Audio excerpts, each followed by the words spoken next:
आप देख रहे हैं बेसिक की खबरें। बेसिक की खबरों में एक बार फिर से आप सभी का स्वागत करते हैं।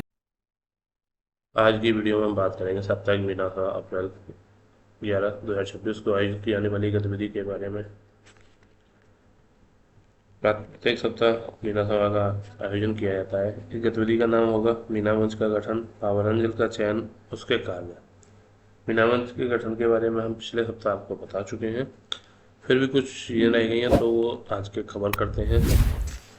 आदरणीय शोधकर्ताओं, नवीन शैक्षिक सत्र के लिए बहुत बहुत बधाई। पिछले 10 दिनों से आप स्कूल चलो अभियान की रैलियों, जनसंपर्क और नवीन नामांकन में अत्यधिक व्यस्त रहे होंगे, तो अब समय है मीना मंच को पुनर्गठित करने का।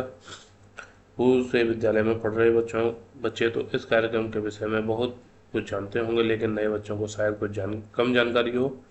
इसलिए आज हम सब बच्चों को इस कार्यक्रम की जानकारी देंगे और मीना मंच का पुनर्गठन करते हुए आगे बढ़ेंगे। पिछले सप्ताह हमने आपको मीना मंच के गठन के विषय में बताया था। इस सप्ताह हम मीना मंच के गठन से संबंधित कुछ बातें जो पिछले सप्ताह छूट गई थी उनको समझाते हैं। अगर आपने पिछले हफ्ता मीना मंच के गठन से संबंधित वीडियो नहीं देखी है तो आप हमारे चैनल के प्लेलिस्ट में जाकर वहां पर देख सकते हैं। मीना मंच का गठन कक्षा 6, 7 और 8 के बच्चों को विद्यालय के एक बड़े कक्ष में उचित व्यवस्था के अनुसार बैठाएं। मीना मंच को नेतृत्व प्रदान करने हेतु सुगमकर्ता प्रशिक्षण प्राप्त कर चुके हैं। सुगमकर्ता मीना मंच की साप्ताहिक सभा के लिए पूर्व में ही सभी तैयारी कर लें और आवश्यक संसाधन जुटा लें। विद्यालय के अन्य सभी शिक्षक शिक्षिका निर्देशकों को भी इस सभा में सक्रिय रूप से मनोयोग से प्रतिभाग करना है। सर्वप्रथम बच्चों को मीना के विषय सामान्य जानकारी दें। इसके लिए चलचित्रों और मीना की कहानियों का सहारा लिया जा सकता है। चलचित्र अर्थात वीडियोज।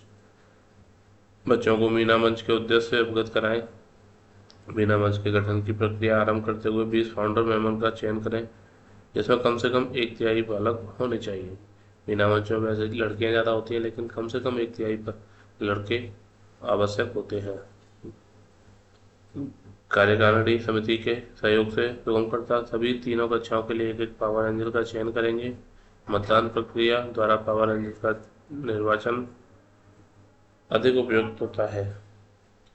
कैसे करेंगे चयन, क्या उसकी गतिविधि होंगे, कार्य होंगे, वो सारे आगे बाद वीडियो में बात करेंगे।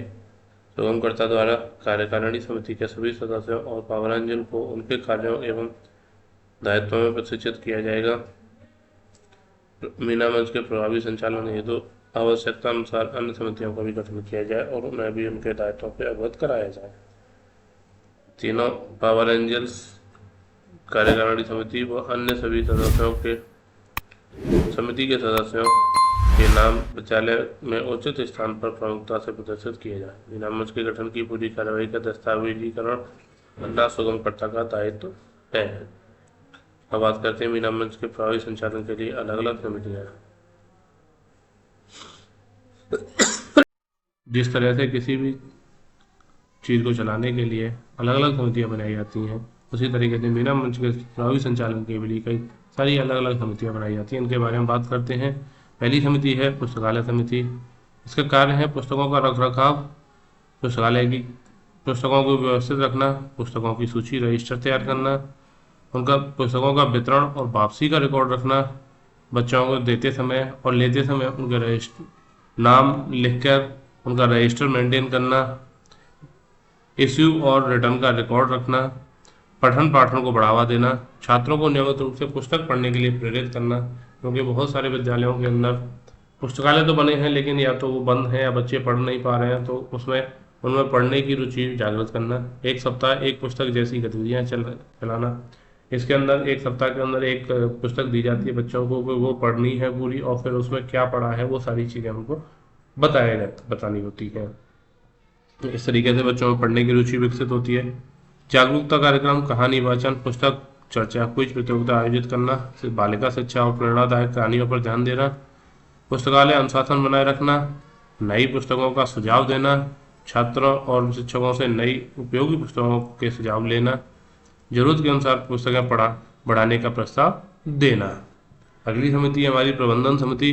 इसकी भूमिका है, यह मीना मंच की मुख्य समिति होती है जो पूरे कार्यक्रम का संचालन करती है। कार्य है वार्षिक और मासिक कार्य योजना बनाना, सभी समितियों के सदस्य कार्यों का समन्वय करना, बैठकों का आयोजन और निर्णय लेना, शिक्षकों व सदस्यों के बीच तालमेल बनाए रखना। अगली समिति है हमारी सांस्कृतिक और गतिविधि समिति। भूमिका होती है इसकी रचनात्मक और जागरूकता से जुड़े गतिविधियों का संचालन करती है। कार्य हैं इनके नाटक, गीत, नृत्य, पोस्टर का प्रतियोगिता आयोजित करना, बालिका शिक्षा, लैंगिक समानता जैसे कार्य विषयों पर कार्यक्रम करना, विशेष दिवस जैसे बालिका दिवस पर कार्यक्रम आयोजित करना। अगली समिति है स्वच्छता और स्वास्थ्य समिति। इसकी भूमिका है विद्यालय में स्वच्छता और स्वास्थ्य के प्रति जागरूकता बढ़ाना। कार्य है इसके स्कूल परिसर की साफ सफाई पर ध्यान देना, स्वच्छता अभियान चलाना, हाथ धोने, साफ पानी, शौचालय आदि के उपयोग के बारे में जागरूकता बढ़ाना, स्वास्थ्य जांच एवं जागरूक कार्यक्रमों में सहयोग करना। जागरूक शिक्षा एवं जागरूकता समिति, इसका कार्य है शिक्षा और अधिकारों के प्रति जागरूक करना। सभी बच्चों को पढ़ने का अधिकार है, बालिकाओं की शिक्षा को बढ़ावा देना, ड्रॉप आउट बच्चों को विद्यालय वापस लाने में मदद करना, बच्चों को उनके अधिकारों के बारे में जानकारी देना, पढ़ाई में कमजोर बच्चों को सहयोग करना। इस तरीके के कार्य जागरूकता और शिक्षा समिति का होता है। अगली समिति है संचार और प्रसार समिति। बिना मंच की गतिविधियों का प्रचार प्रसार करना, क्योंकि बहुत सारी जगह पर कार्यक्रम तो होते हैं लेकिन उसके प्रचार प्रसार न होने की वजह से लोगों को पता ही नहीं चल पाता कि विद्यालय के अंदर क्या क्या कार्य कर रहे हैं।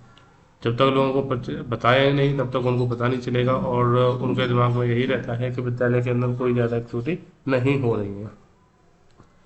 कार्य है बैनर, पोस्टर, दीवार लेखन तैयार करना, घोषणाएं करना, सूचना देना, विद्यालय और समुदाय में कार्यक्रम की जानकारी फैलाना। अब है उपस्थिति एवं अनुशासन समिति। इसकी भूमिका है बैठकों कार्यक्रमों में अनुशासन बनाए रखना, सदस्यों की उपस्थिति दर्ज करना, समय पर बैठकों की शुरुआत सुनिश्चित करना, अनुशासन बनाए रखना, नियमों का पालन करवाना। ये समिति है अभिलेख और लेखा समिति। इसका प्रमुख कार्य होता है सभी रिकॉर्ड और दस्तावेजों का रखरखाव करना, जैसे कि मीटिंग रजिस्टर, उपस्थिति रजिस्टर बनाए रखना, गतिविधियों की रिपोर्ट तैयार करना, खर्च और सामग्री का हिसाब लगाना। खर्च और सामग्री से संबंधित है जो हमारे मीना मंच के अंदर गतिविधियों में खर्च हो रहा है या फिर उसके अंदर जो जो सामग्रियाँ इस्तेमाल की जा रही है उन सब के बारे में हिसाब रखना। अब आता है हमारा पावर एंजल का चयन। पावर एंजल का चयन किस प्रकार होगा? चयन के मानदंड होंगे। पहला है नेतृत्व क्षमता, क्योंकि पावर एंजल का कार्य ही होता है नेतृत्व करना। उनकी देखरेख में ही मीना मंच पर गतिविधि आयोजित की जाती हैं, इसलिए सबसे पहला जो मानदंड है वो नेतृत्व क्षमता है कि समूह को सही दिशा देने की क्षमता होनी चाहिए और जिम्मेदारी निभाने की योग्यता होनी चाहिए। संचार कौशल, अपने विचार स्पष्ट रूप से व्यक्त कर सकें और दूसरों को समझा और प्रेरित कर सकें। आत्मविश्वास, मंच पर बोलने और भाग लेने में सक्रिय हो, नई गतिविधि में आगे रहे। जब तक बच्चे के अंदर आत्मविश्वास नहीं होगा वो मंच पर कुछ भी बात बोल नहीं पाएंगे। और अगर हमने ऐसे किसी भी छात्रा को पावर एंजल बना दिया तो हमारी पूरी गतिविधि सही से आयोजित नहीं हो पाएगी। नियमित उपस्थिति, मीना और स्कूल में नियमित उपस्थित हों। जागरूकता समिति, बाल अधिकार, शिक्षा, स्वच्छता आदि विषयों की समझ हो।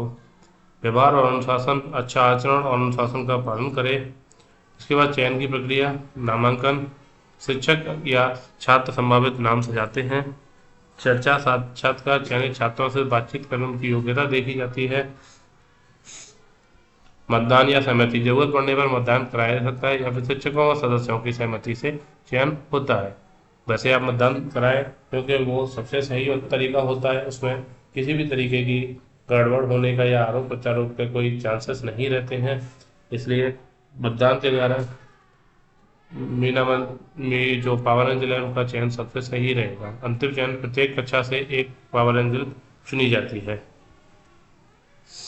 पावर एंजल की जिम्मेदारियां, मीना मंच की गतिविधियों का नेतृत्व करना, अन्य छात्रों को भाग लेने के लिए प्रेरित करना, बैठकों का संचालन करने में मदद करना, जागरूकता कार्यक्रमों में सक्रिय भूमिका निभाना, समस्याओं को शिक्षक तक पहुंचाना। ये कुल कुछ महत्वपूर्ण जिम्मेदारियां पावर एंजल की होती हैं।